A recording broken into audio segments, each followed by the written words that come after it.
डर रहा है प्रेम इस मूर्ख राही से। अनुपमा को प्रेम छुरा भी मार दे तब भी ये राही प्रेम को कुछ नहीं कहेगी। नमस्कार दोस्तों, स्वागत है आपका आपके अपने चैनल हंग्री स्पिरिट्स में। हंग्री स्पिरिट्स देख रहे सारे दर्शकों का मैं अंजू शर्मा दिल से स्वागत करती हूँ। आज डायरी वाली बात को लेके प्रेम थोड़ा डर गया कि राही को कहीं डायरी वाली बात पता तो नहीं है। तो मैं कहती हूँ अगर पता भी हो तो क्या करेगी राही। यहाँ पे प्रेम अगर अनुपमा का मर्डर भी कर दे तो राही कुछ नहीं कहेगी प्रेम को, वो प्रेम के ही गुणगान गाएगी। तो प्रेम को डरने की जरूरत क्या है? क्या प्रेम अभी तक राही को समझ नहीं पाया? इतने सारे जुल्मों सितम करके, इतना सबसे अलग करके राही का यही गुणगान कि प्रेम जाएगा तो मैं जाऊंगी। क्या अभी तक ये प्रेम समझ नहीं पाया कि मैं कुछ भी करूं राही को कोई फर्क नहीं पड़ेगा, अगर पड़ेगा भी तो वो दिखाएगी नहीं, मतलब मेरी जो सिक्योरिटी है वो पक्की है।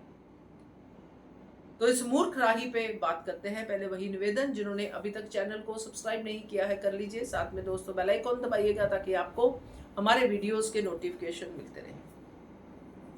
तो बहुत सारे लोगों का ये कहना है, कंप्लेन है मुझसे कि मैं पुरानी बातें करती रहती हूँ, सीरियल की बातें करती रहती हूँ, मगर मैं एक ऑडियंस हूँ, मैं ऐसे ही करती हूँ। मुझे अच्छा लगता है ताकि किसी किरदार के साथ बात करना, किसी किरदार के बारे में बात करना जो बहुत जरूरी है, क्योंकि हम ही लोगों के बीच में ये किरदार होते हैं।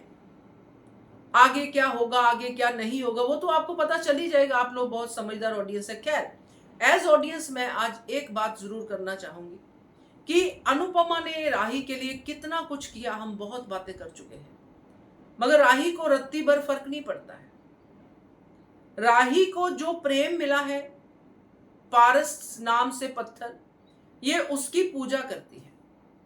मेरा पति मेरा देवता है वगैरह। सो मेरा पति जाएगा तो मैं जाऊंगी, मेरा पति नहीं जाएगा तो मैं नहीं जाऊंगी। मेरा पति कहेगा खांसो तो मैं खांसूंगी, मेरा पति कहेगा नहीं खांस रहा है, खांसी आ रही है रोक लो, मैं रोक लूंगी। मेरा पति कहेगा भाई बहनों से मिलना है, मैं मिलूंगी। मेरा पति कहेगा भाई बहनों से नहीं मिलना तो मैं नहीं मिलूंगी। ये है राही।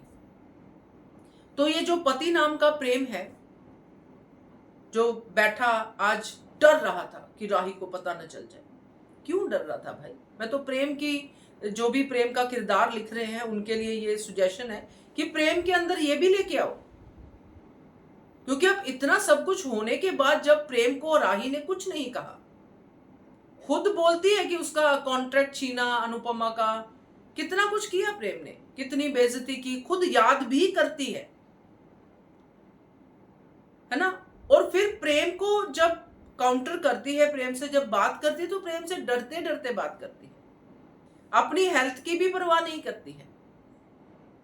तो जहां इतनी सारी चीजें प्रेम करने के बाद आगे बढ़ रहा है, तो ये डायरी चोरी करने वाली बात पता भी चल जाएगी तो क्या ही हो जाएगा? कुछ नहीं होगा। आज के सीन को देखने के बाद कह रही हूँ, बाकी सीरियल है, जैसे ये लोग खुद ही अभी बोल रहे हैं कि डेली सोप हो गया है हमारा जीवन, तो डेली सोप ही हो गया है। तो कल को राही बोलती भी है तो कोई हैरानी वाली बात नहीं, क्योंकि तब राही को ऐसे दिखाना होगा, मगर राही का कोई ग्राफ बन नहीं रहा ऐसे दिखाने वाला। तो आज अगर राही श्रुति के सामने भी ये कहती है कि मम्मी की गलती है, और प्रेम के सामने ऐसे शो करती है कि जैसे कि मुझे कोई फर्क नहीं पड़ता, मुझे फर्क पड़ता है तो सिर्फ प्रेम से, मेरे कजन्स भी सेकंड है, प्रेम सबसे ऊपर है। तो प्रेम की डायरी जो चोरी करने वाली घटना है, फॉर्म जो जलाने वाली घटना है, इससे भी राही को कोई फर्क नहीं पड़ेगा। इनफैक्ट कल को प्रेम के हाथों से अनुपमा मर भी जाती है, तब भी राही कहेगी कि मेरे प्रेम ने इसलिए मारा क्योंकि मम्मी ने प्रेम को इतना उकसाया, मेरी मम्मी ही गलत है। आज का ग्राफ यही दिखाता है। इसीलिए बीइंग ए ऑडियंस मैं ये बात कहना चाहती हूं कि अब राही से, इस डम्ब राही से, इस मूर्ख राही से हम लोग पक चुके हैं। इसको बदलिए इसका मूड बदलिए, इसकी आवाज निकालिए। जो बहुत ज्यादा डायलॉग बोलने वाली राही है उसको निकालिए, नहीं तो ये किरदार तो दम छोड़ ही चुका है अपना ऑडियंस की नजर में। अब वो बिल्कुल ऐसा होता है इनविजिबल हो जाएगा कि राही है या नहीं है, प्रेम कुछ भी करे राही के लिए सब ओके है। तो वैसे वाला और वैसे वाली एक वाइफ आएगी जो पहले सबके लिए झंडा उठाती थी, आज अपने लिए पूरी प्रेम भक्त बनी हुई है। तो ये थोड़ा सा ध्यान देने वाली बात है दोस्तों। क्या कहते हो आप? कमेंट कीजिएगा। देखते रहिए चैनल हंग्री स्पिरिट्स।